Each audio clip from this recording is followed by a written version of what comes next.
Dulu, kasus suap Harun Masiku yang menyeret Sekretaris Jenderal Partai Demokrasi Indonesia Perjuangan Hasto Kristianto dibekukan.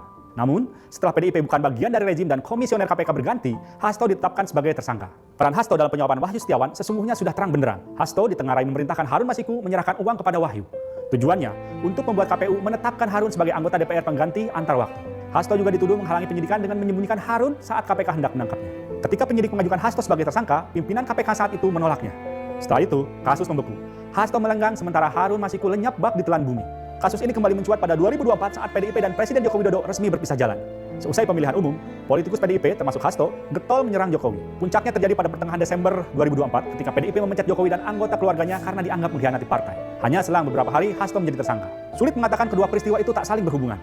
Meskipun kasus Hasto terang benderang, penetapannya sebagai tersangka yang dilakukan beberapa saat setelah ia mempermalukan Jokowi patut dianggap sebagai pembalasan. Pimpinan baru KPK tunduk pada Jokowi karena diseleksi pada era pemerintahan lama, meskipun dipilih DPR pada masa Presiden Prabowo Subianto. Selain itu, Ketua KPK Setio Buryanto adalah polisi aktif berpangkat Komisaris Jenderal.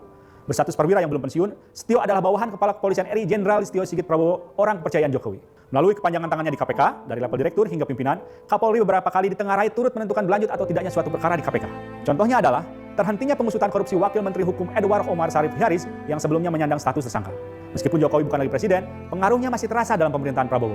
Selain karena adanya orang-orang Jokowi seperti Listio Sigit, Prabowo tak bisa dipisahkan dari Jokowi yang mendukungnya dalam pemilihan presiden lalu. Dengan kata lain, pemerintahan Prabowo adalah rezim Jokowi yang bersalin rupa.